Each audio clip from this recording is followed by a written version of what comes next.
It must include provisions for domestic and other types of service connections. In addition to the projected consumptions and allowance for non-revenue water that may be caused by leakages and other losses like water theft should be included. All right, so here we have on our next slide, we have the different factors that influence water demand. So first, we have the service levels to be implemented. So ako na ni siyang na-explain sa inyo last time um, kung unsa ang service level no. So asa taman ang ato ang pag-deliver sa water. May kag level 1 na lang mismo sa atong source ang atong development. Og level 2 ang atong endpoints are shared na stand posts. And then, ang level 3 is individual na house connections. So, one of the factors that influence water demand is service levels.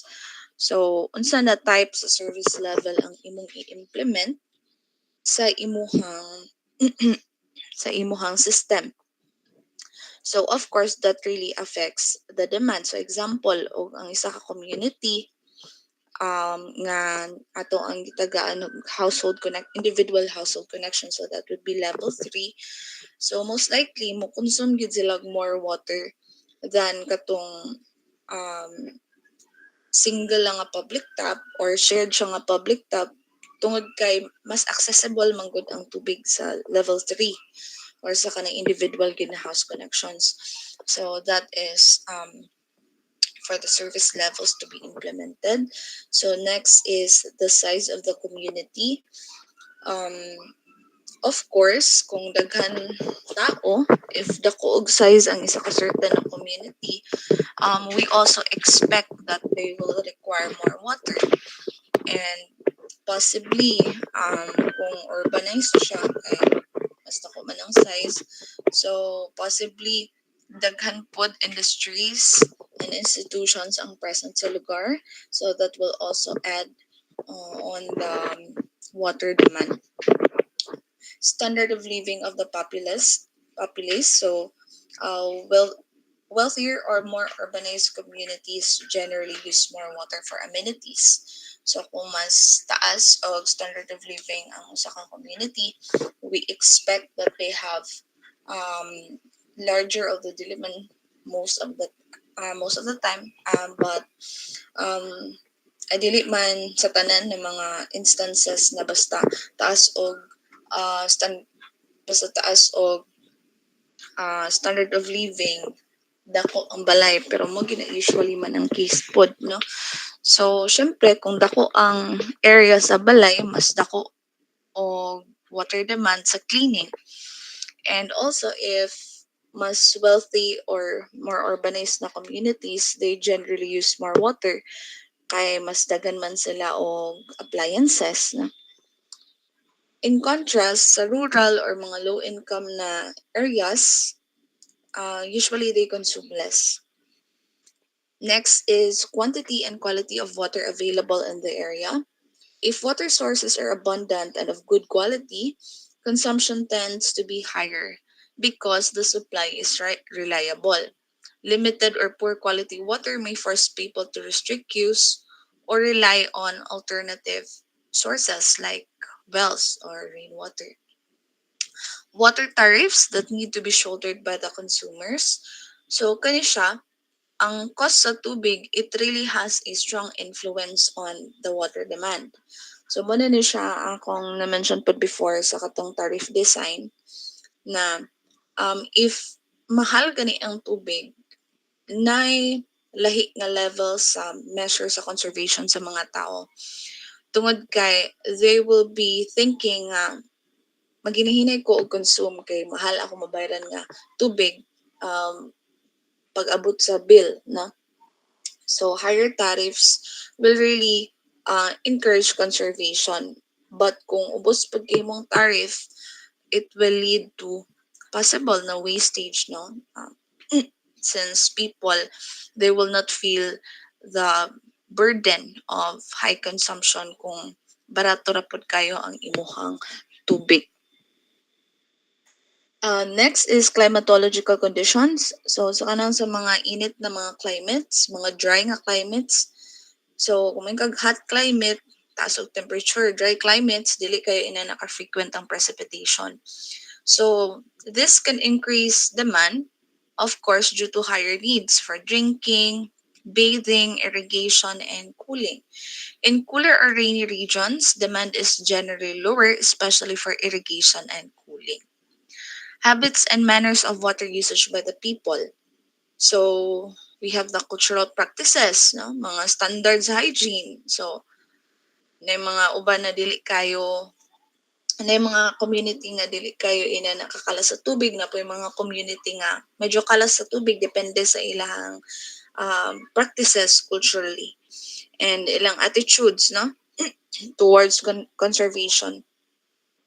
So, na mga communities nga traditionally galabas ilang mga clothes sa rivers, while others na mga communities pod nga naanad jud na magamit og washing machine. So kana siya example lang na gyud siya effect no ang habits, ang manners, ang culture sa community sa ato ang water demand.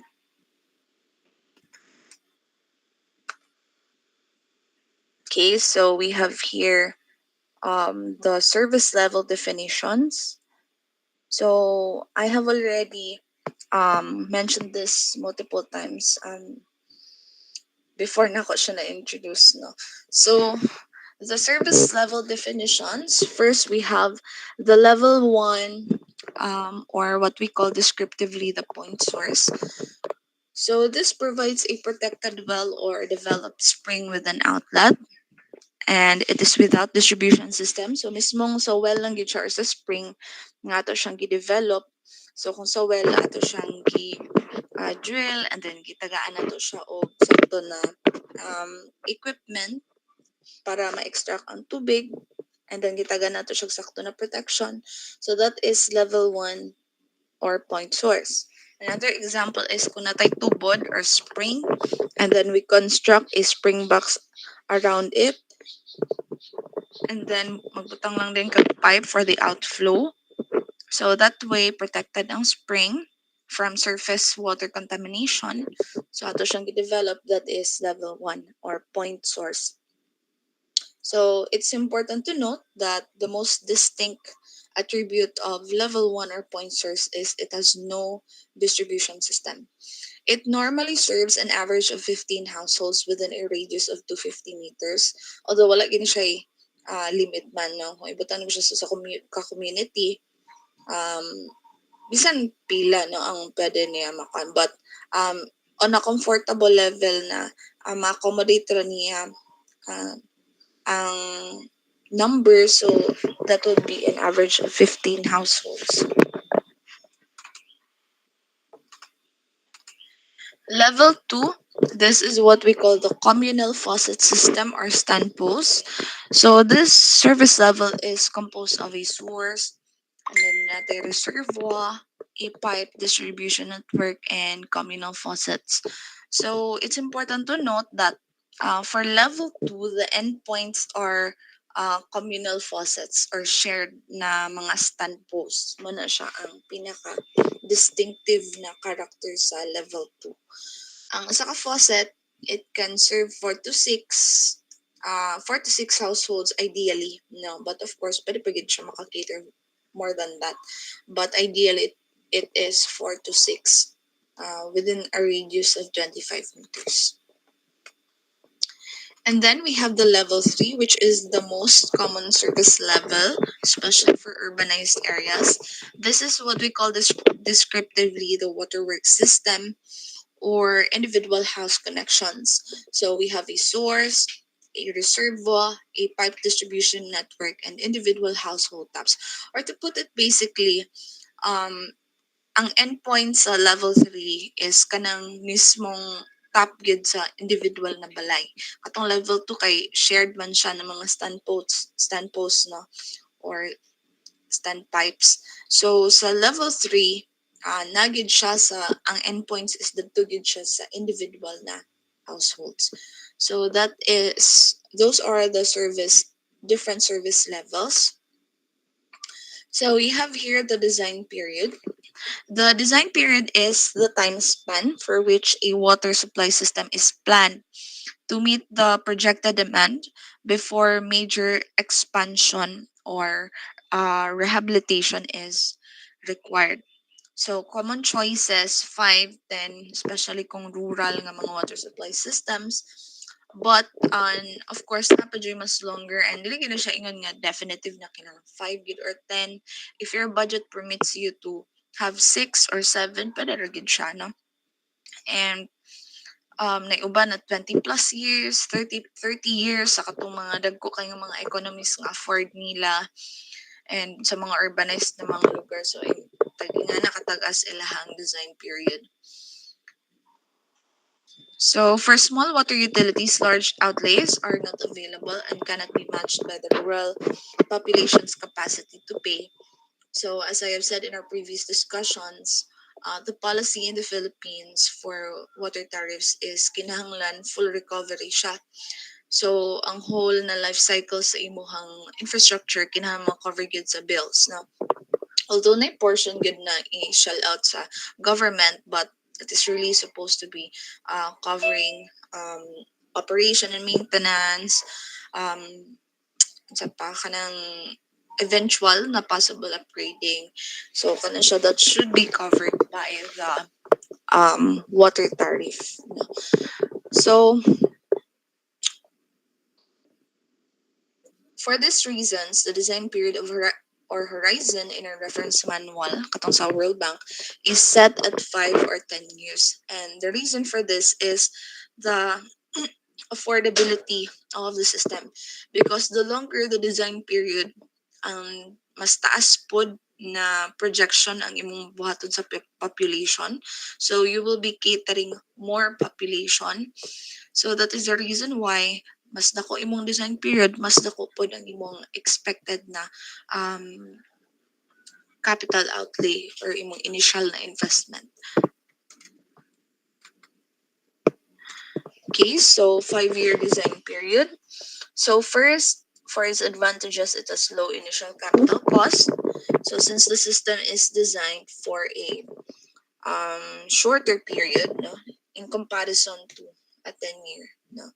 So shorter period, facilities like pipes, imuhang reservoir, it can be sized smaller at the start because we are expecting mas less lang po itong i-cater na population, because sa water supply man god, we are not just catering the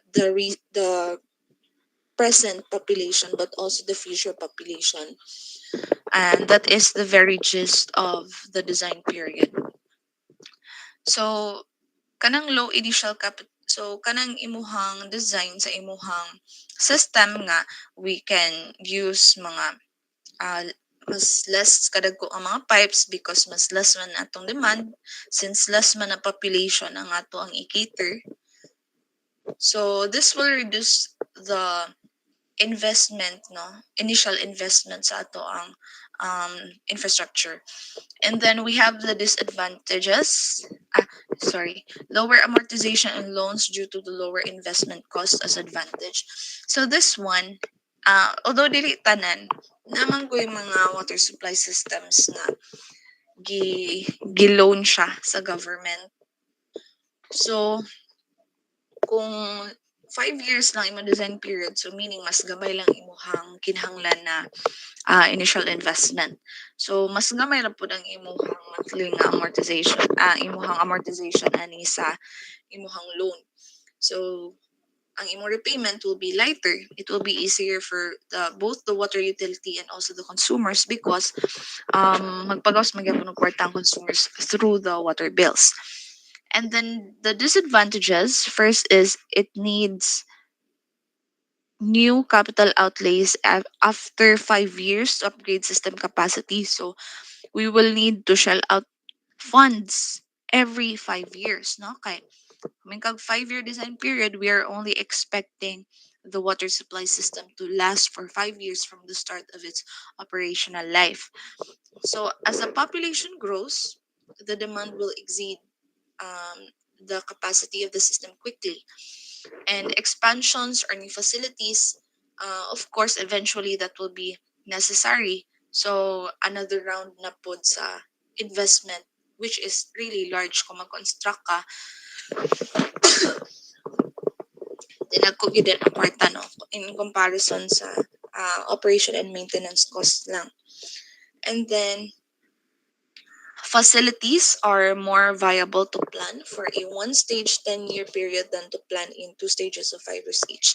So if we are to look at the cost effectiveness, so total gid na gasto, no, sa 5 years versus 10 years, mas gasto gid ang 5 years each.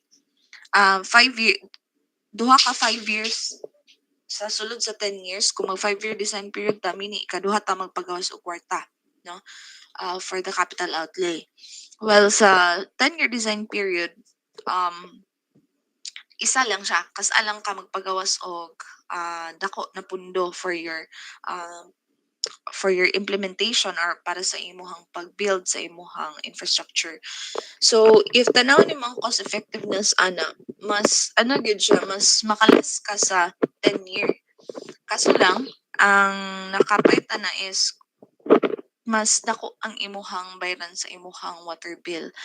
Now, for 5-year period, mas less siya, but every 5 years, you have to shell out fund na sakto-sakto po gid ako gyud, no, because costly man gyud ang pag-build sa ato ang water supply system.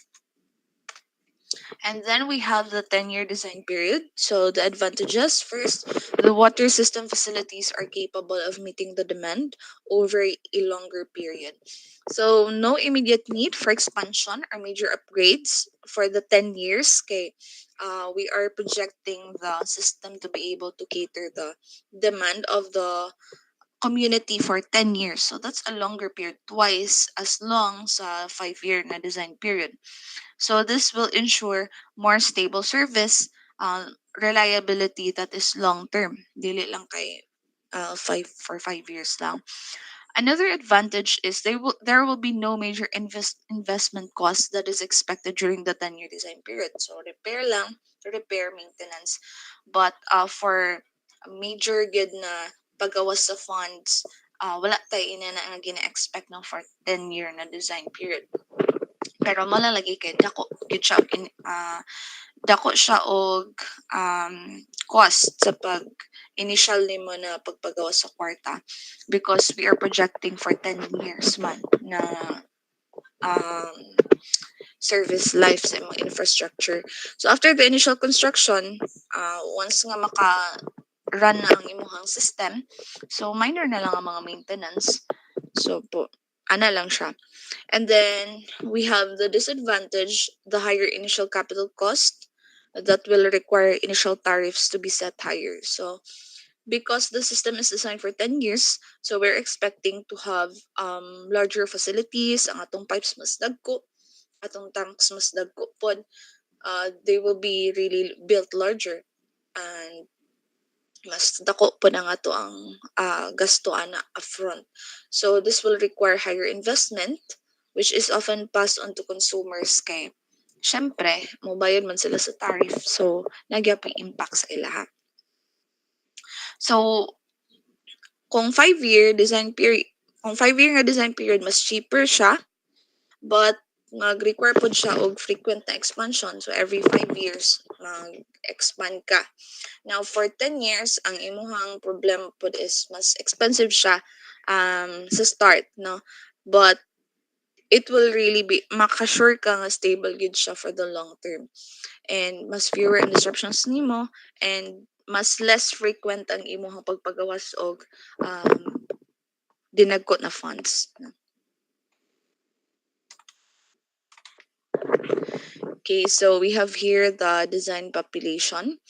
So the design population is the targeted number of people that the project will serve. So design population is simply pila ka tao ang imuhang gina-expect na iserve sa imuhang water supply system. So there are three steps no in determining the design population. So first is you need to project annual municipal and barangay growth rates. So sa inyong munisipyo or sa barangay, pwede ka makapangayo og demographic data, and that will be your basis for projecting the growth rates no using historical demographic data. And then after that, you will be able to, using the growth rates nga imong nakuha from the historical data, you will be able to project municipal and barangay populations using a certain methods which I will be discussing to you later. And then projecting the population served. So from that, nakuha na nimo imong growth rate, makuha na dayon nimo ang imuhang expected na population for the municipal and barangay. So it might be a bit confusing sa numbers 2 and 3 kung why do you still need to project the population served when you have already projected the expected population sa municipal level or sa barangay level depende sa imuhang kadako sa imuhang system na. The thing is, dili man good na siya sure nga 100% sa imuhang community is mo subscribe or mo avail sa imuhang services as a water supplier. So, man siya nga tanan pod gihapon nimo ang population na pwede nimo ma-serve. Aside from that, we also have our limitations as to the availability of water source. So, you can only serve a portion if dili kay ina nakadako ang mahatag sa imuhang source ng water. Otherwise, you have to look for another source. Okay, so this is the first method for projecting population. So as I have said in our previous topics, when we um, design water supply systems, we are not only aiming to serve the present population but also the future populations, and that is the very gist of the design period. So kaming kag 5 years nga design period, so we will project the population 5 years reckon from the start of the operations of your water supply system. And then katong 5 year na projection mo to siya ang atong designan sa ato ang water supply system. So that is the reason why this topic has population projection discussion. So first we have the arithmetic increase method. So this method is based upon the assumption that the population increases at a constant rate. So how do you get the population that is projected using arithmetic increase? By using the formula P of n is equal to P naught plus n multiplied by x bar. So P naught is your initial population, n is the period, and x bar is the growth. So we have here a sample problem. Given the following data, determine the population in the year 2020 using arithmetic increase method. So we have there 5 years and then their respective na population. So for 1950, we have 1,000, 1960, 10,000, 1970, 20,000, 1980, 30,000, and 1990, 50,000. So as you can see, the trend of population is mo-grow yun siya.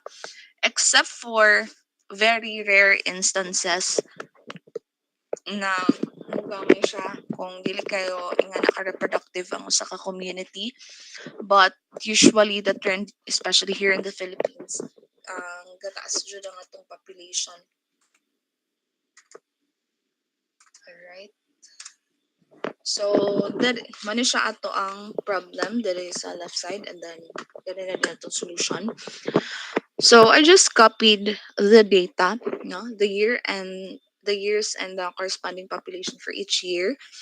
And then, ang imo lang limuhaton is kwaon nimo ang change in population.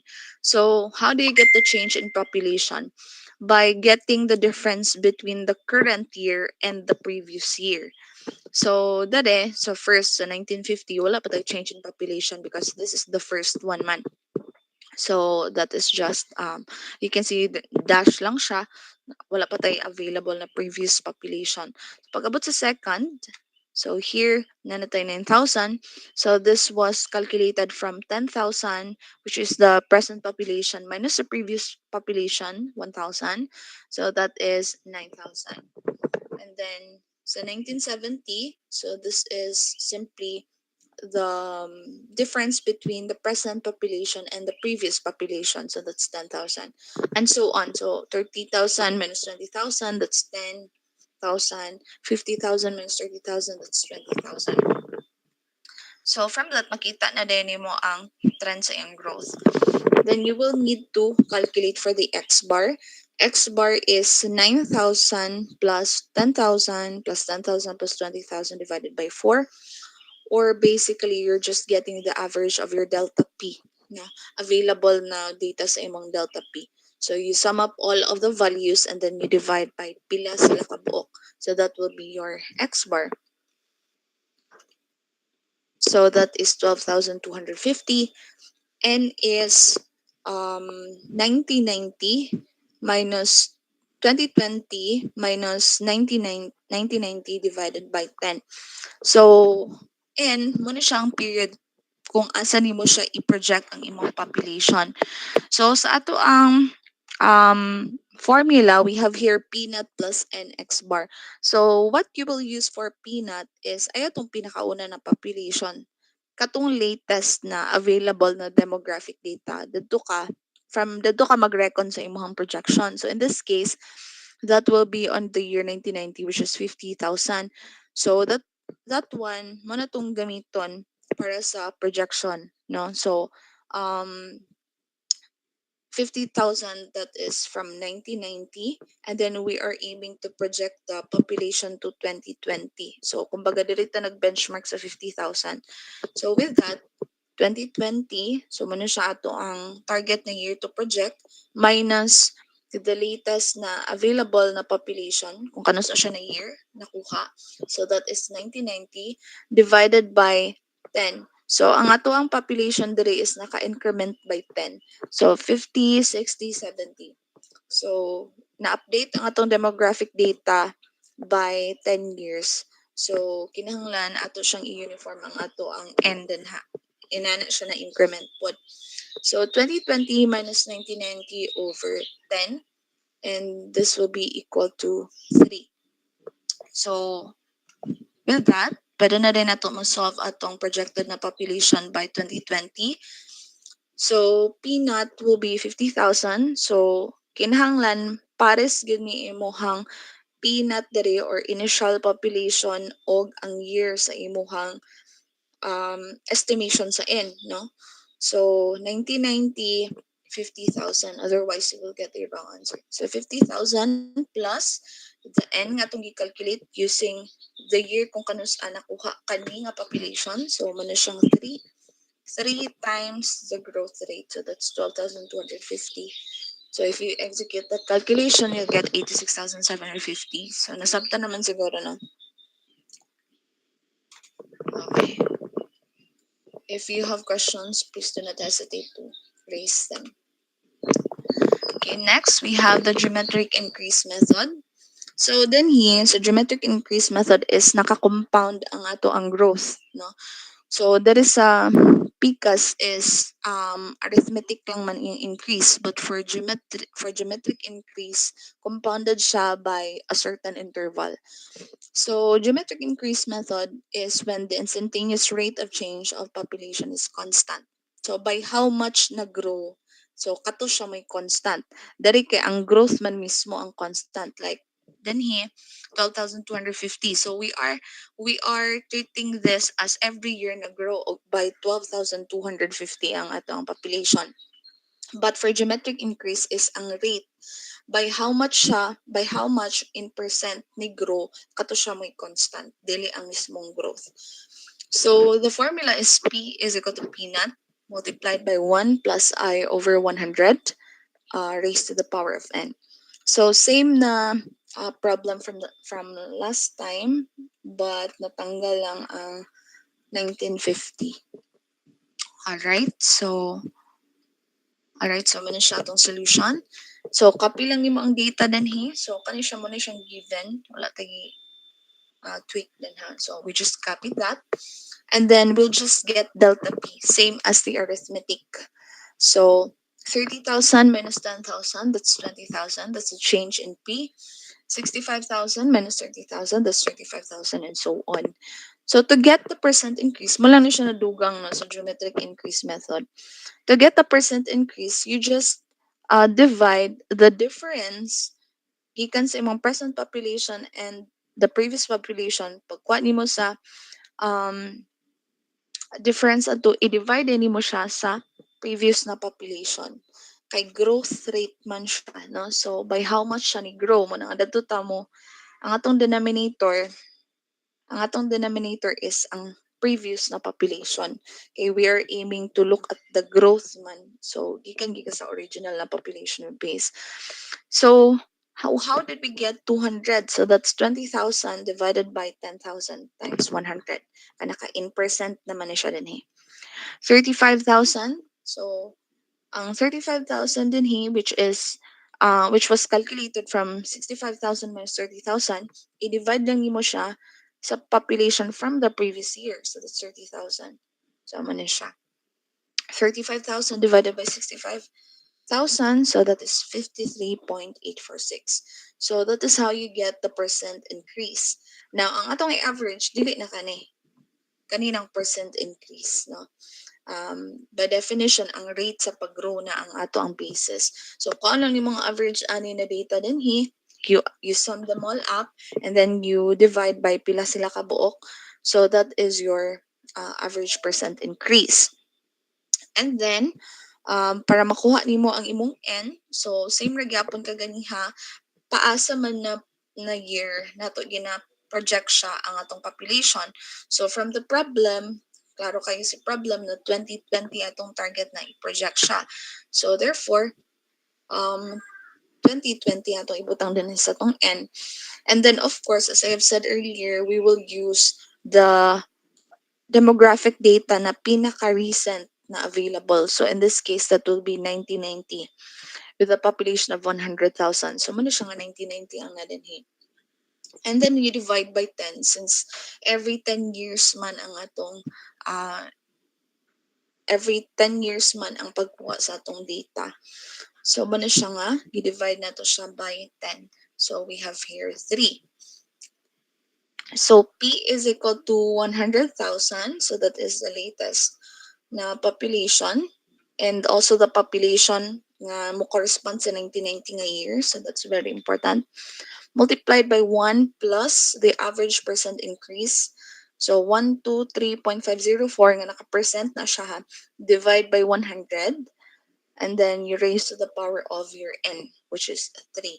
So, if you execute that calculation, you will get this. I'm not sure if mo swak ba siya ani, but sa inyohang calculations, just make sure to store your values so that you can get the exact answer. So, of course, wala may population nga puwaki, no, nabay tao nga 1/4 lang or 1/2 lang. So, of course, you have to round up to the nearest ones na value. Alright, so that is for geometric increase method. Nasabtan na ba? Okay. Let's proceed to the next one, exponential increase.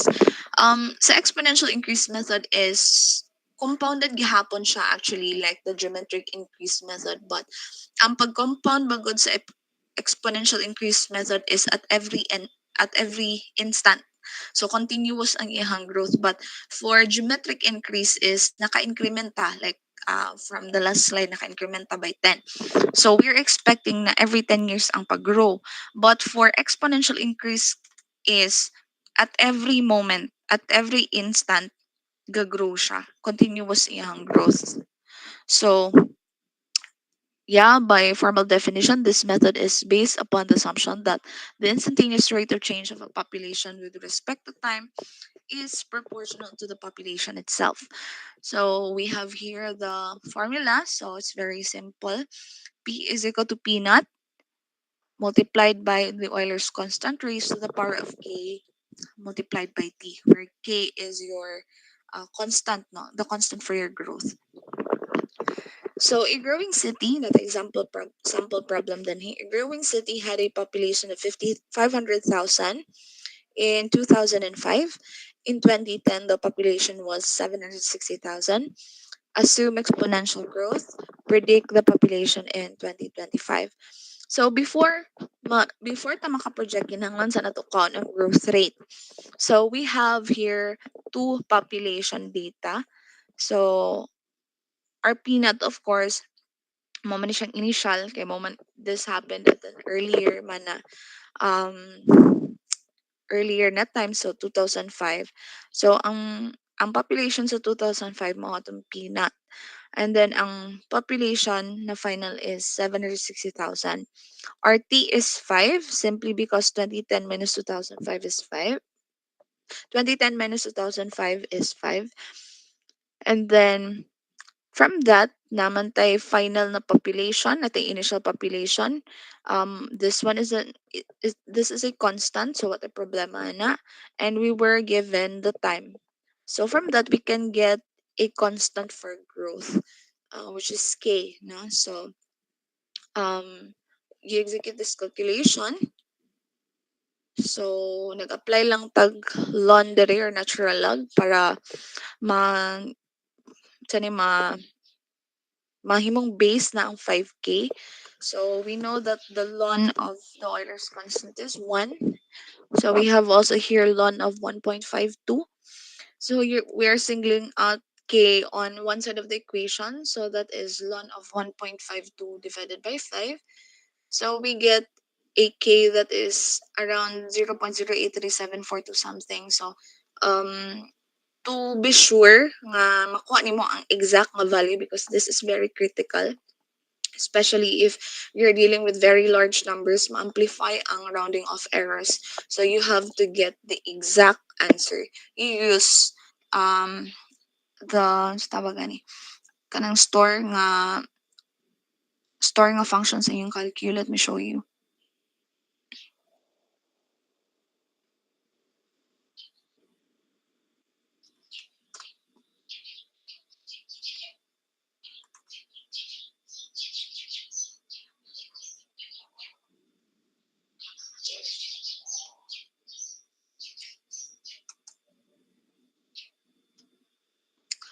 Okay, so man yung calcul. Ln of 1.52 divided by 5. So nakakuha mo og value that has many trailing values. So inyo lang siya i-store para pag-abot din sa inyong solution, pag-project na ninyo, makuha ninyo ang exact na value sa inyong k, no? Because if mag-round off mo, especially dirira mo mag-round off sa ikatulo or ikaduha, wala layo ra kay na sa sakto na answer. Because we are doing up operations concerning multiplication. If you're dealing with very huge numbers, which is very common when we are dealing with population. So, ma-amplify ang errors. Medyo malayo naging ka sa exact na answer if you do not store the value. So, after that, nakuha naman nato ang k. So, we already have a constant that will express or describe our growth. So, p is equal to p naught e raised to the power of kt. So, we will just use the same na formula, but this time we are looking for the final na population after pila ka years from 2010, no? So dali ang imuhang peanut, if you can remember from our geometric increase and arithmetic increase, you will need to use the most recent available data.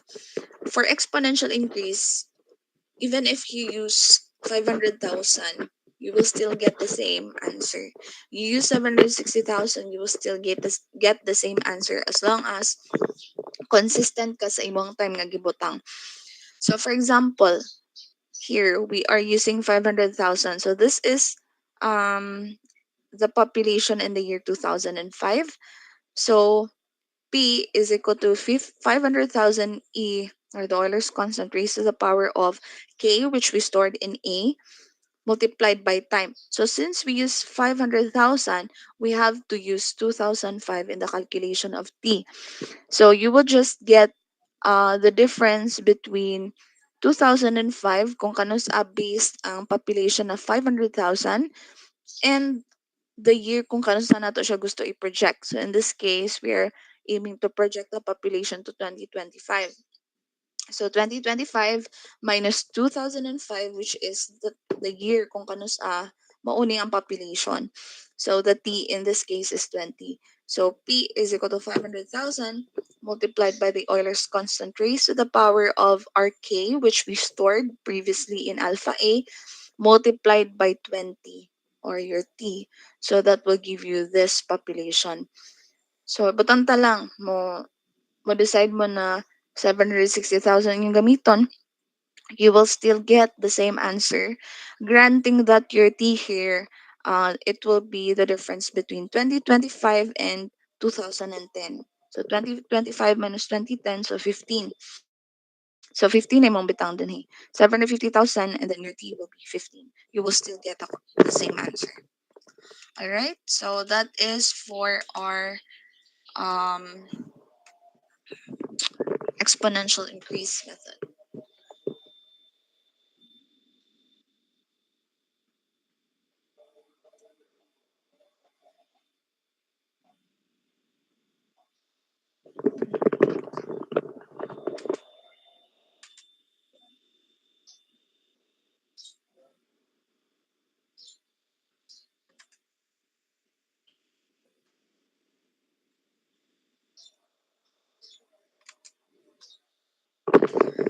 Okay, so we have here projecting the population served.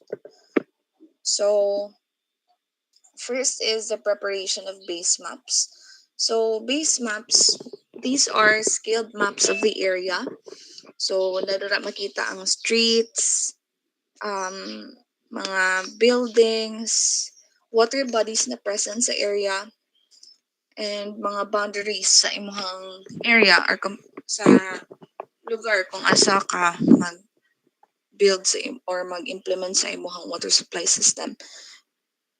So these maps will provide you a geographical reference for your planning. So mo ni ang lugar kung asa mga tao gapuyo, no? So mo pud ni nga lugar kung asa nimo ilatag ang imuhang pipelines, asa ang water source located. So you have to have an access to the base map of the area. All right, so that is the preparation of base maps. After that, we have the ocular inspection. So engineers need to conduct site visits to physically observe the area. So dili enough nga sa map lang ta magtan-aw, because what if na changes no sa atong base maps na di mga bag-o nga mga buildings nga na build that were not shown on the base maps. So you have to verify that, no? Even ang mga population clusters, mga existing water facilities, land use, topographic features. So those are very important to check, verify on site, no? So ocular inspection. Next, we have the delineation of the proposed service area. So kung may service area, that is the area nga i-serve sa imuhang water supply system. And this is something that I would like to emphasize, because dili magud siya na once nga mag-target ka na kanina barangay imong i-serve, 100% ana mo avail sa imong water supply service. So aside from that, dili po sa tanan panahon nga water supply makater niya ang whole population. That is the reason why na uban ng mga communities nga naka by phase ang ilahang water supply, kay limited lang po siguro ang available na water source. Limited lang ang makater sa water source. So that is the delineation of the proposed service area.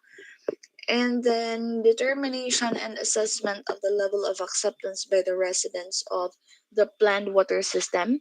So even if a water system is built, dili gyud nato ma-guarantee na tanan households mo pili or mo opt nga mo connect no sa ato ang system.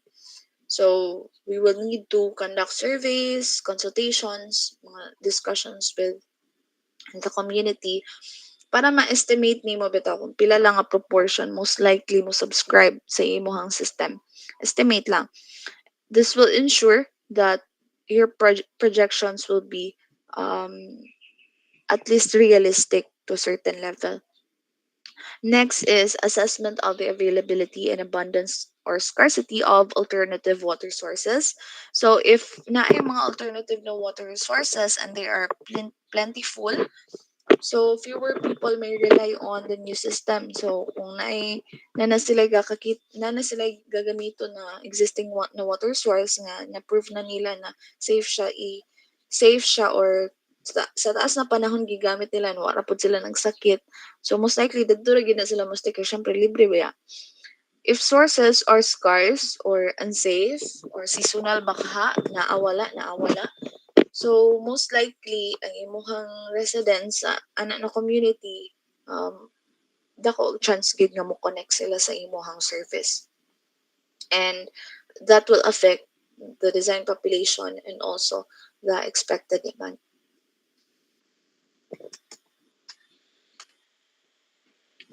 Okay, so we have here the unit consumption for domestic water demand. This is expressed in per capita consumption per day or LPCD or liters per capita per day.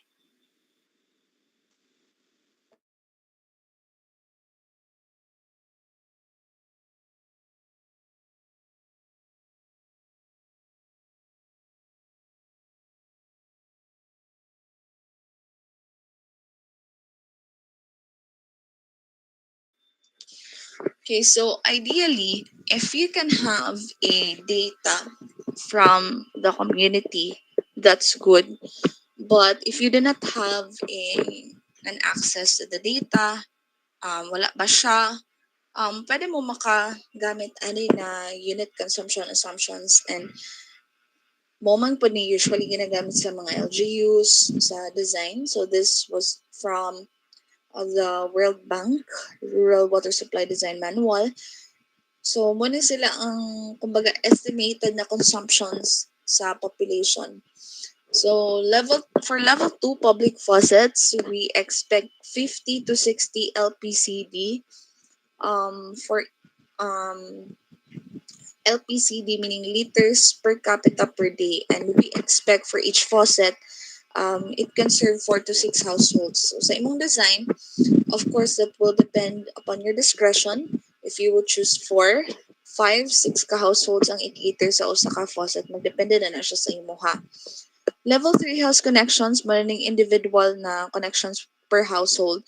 So we are expecting 80 to 100 LPCD, and of course that can be from the possibility na mas dako jud ang consumption sa level 3 tungod kay mas accessible man siya. Unlike sa level 2 na tuyuonon ni atong yun mo kung asa dapit ang communal na standpipe, and then dito ka magsagob or magfetch imong water. Institutional connections, that is 1 cubic meter per day. Commercial connections, 0.8 cubic meter per day.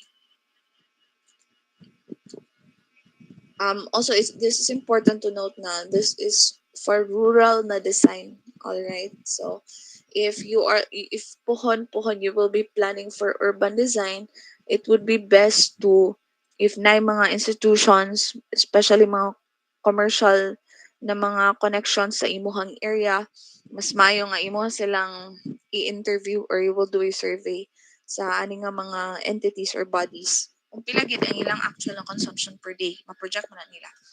So, ano din ito imong basis. So, kana lang, ako lang siyang i-emphasize because this is from the Rural Water Supply Design Manual of the World Bank. So, rural na siya nga setting class.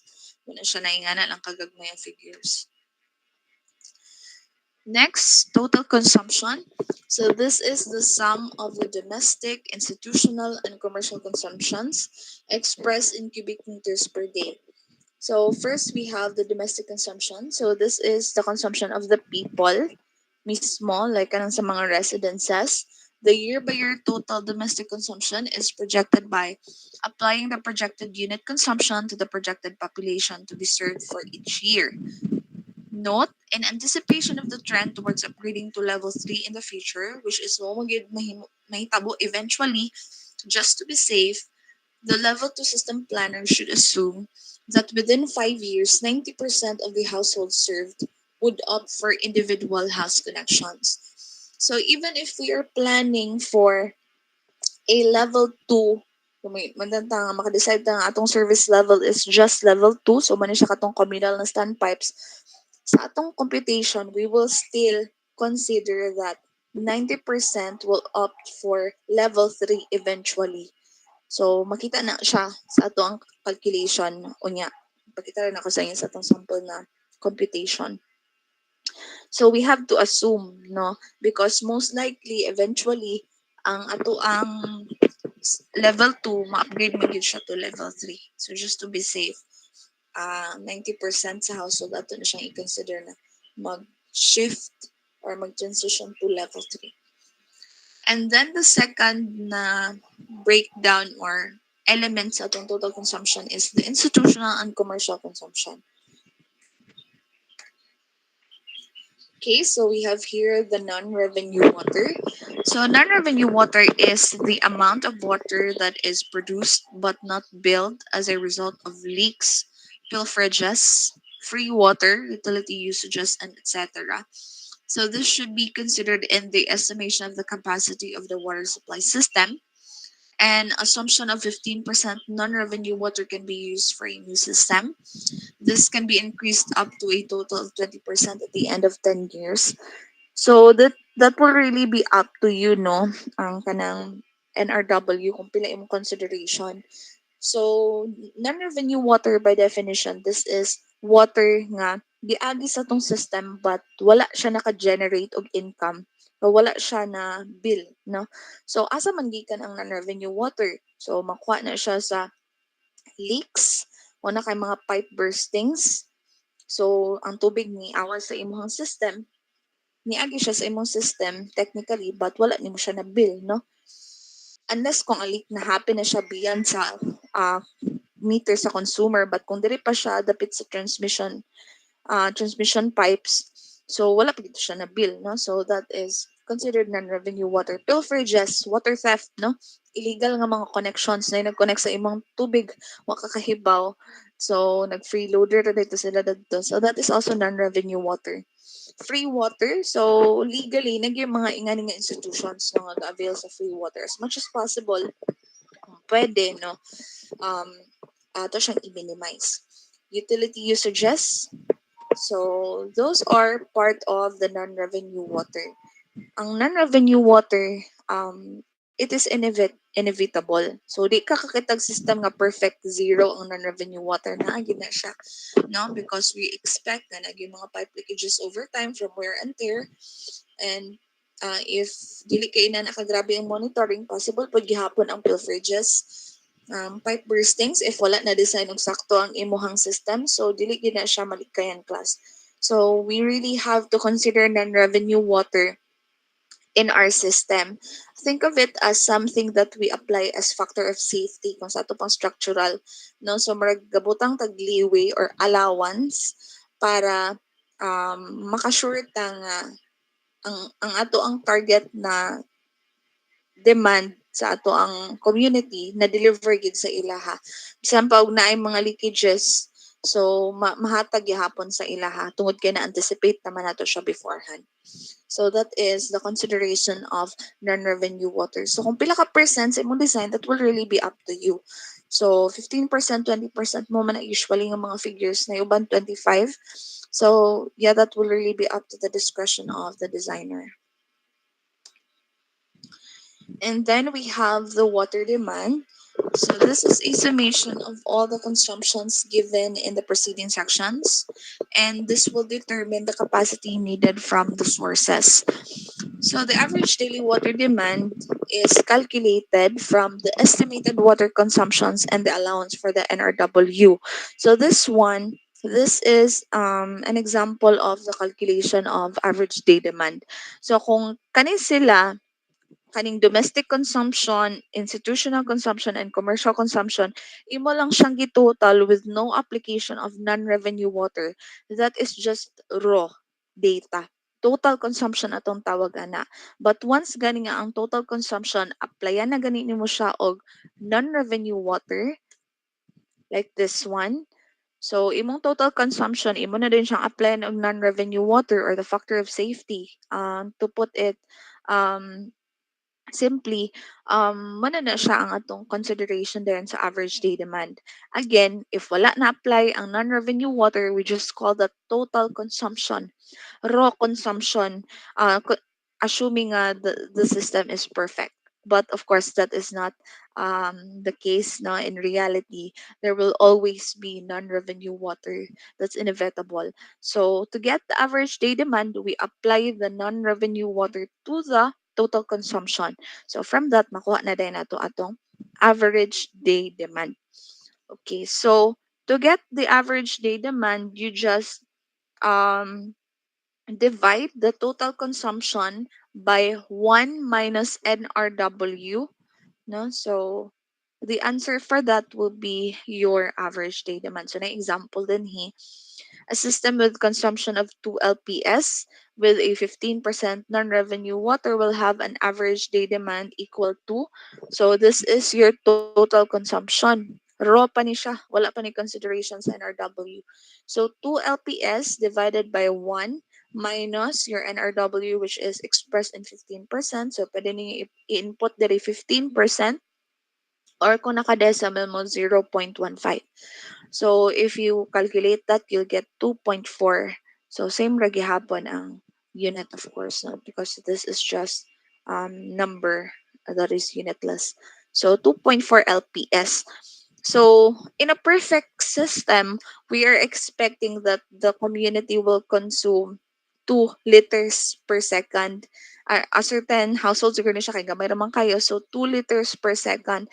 But since we are considering that there might be leakages, pipe burstings, and so on, so nagdugang tag point 4 for the consideration of non-revenue water. So mano siya atong leeway, allowance, or factor of safety. Kumbaga, nga bisan pa og nay leakage, dili gid ta mo short sa ato ang tubig.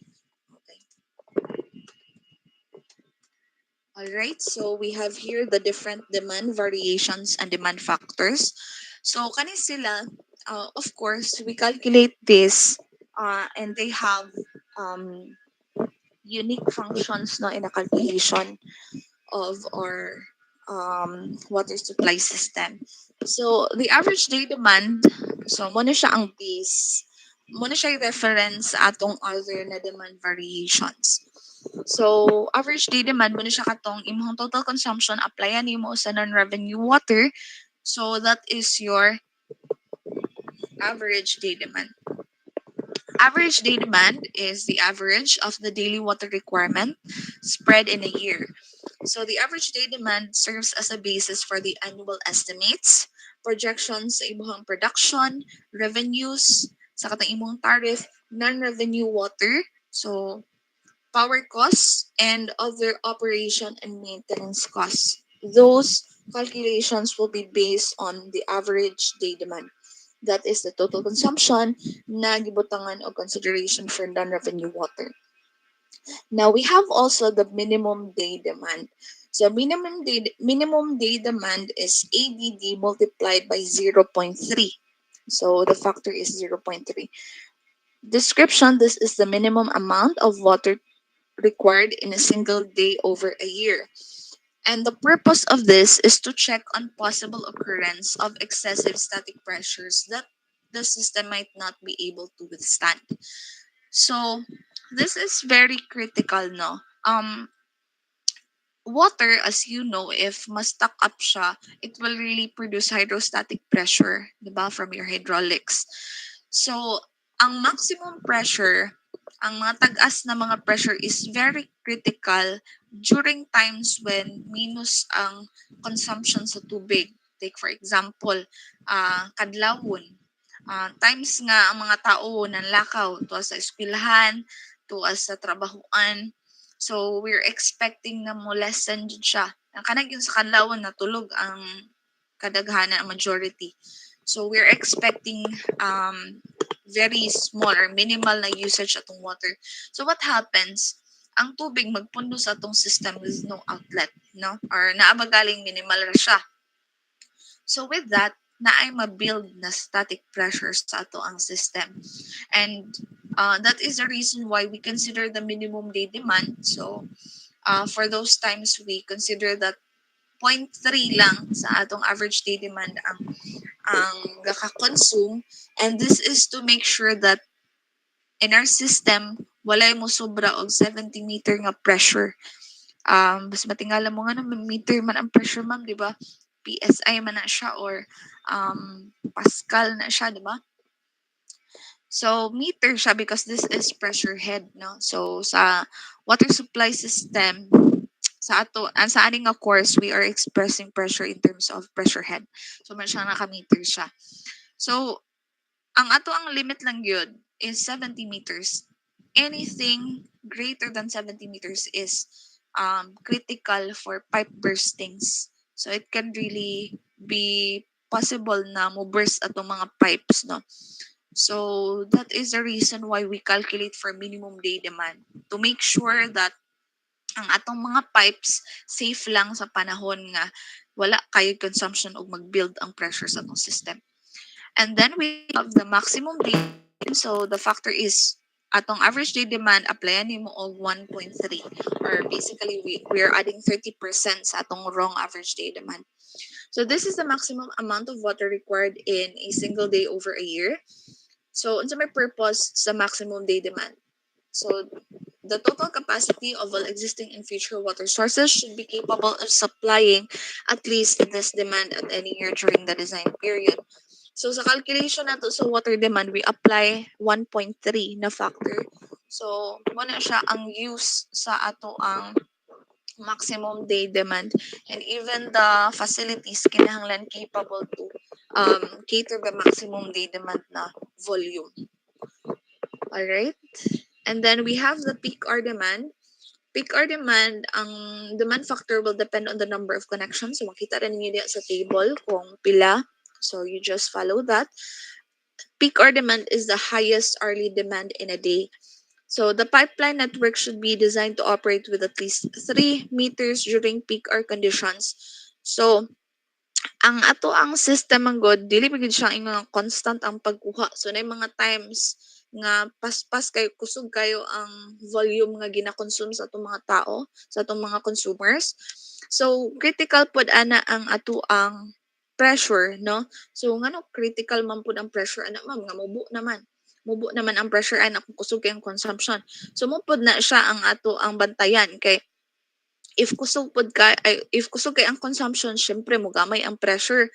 So we have to make sure that the pressure will not go below 3 meters of pressure head, because if that is the case, then wa na sure ang ato ang endpoint sa atong system, o nag-agas pa bang tubig dito, or basta nag-agas pa pero mura na siya kahinay, grabe na kay siya kahinay. So we have to make it we have to ensure that ang sa tawag ani kanang kuan paghihapon siya, baka nang okay paghihapon ang flow sa tubig from the pressure. So if there is no reservoir, the power ratings of pumping stations should be sufficient for the operation of the facilities during peak hour demands. So yeah, man na siya ang critical sa peak hour demand, no. We have to make sure nga ang endpoints katuma kada bitang pinaka last na nga parts atong water supply system. So muna sila ang pinaka critical during times when kusog kayo ang demand. Most likely if wala nimo siya na check sa imuhang simulator like sa EPANET, nga wala mo na consider ang peak hour demand, so there is a huge chance na ang endpoint sa imong system basta kusog na kayo, ang consumption sa uban na parts sa system. Katong mga nasa mga tumoy, wala na to nag-agas or nag-agas siguro pero grabe naging kay kahinay, which is something that we do not want. No? So that is the purpose of our course. Alright, so dito lang sa tataman for now. Napatay sample na problem but obviously di na gyud siya makaya sa oras din eh. Sample computation sa water demand. So we'll just continue with this discussion later sa atong ikaduha na session for today. Alright, so any questions, clarifications? Nasabtan ra?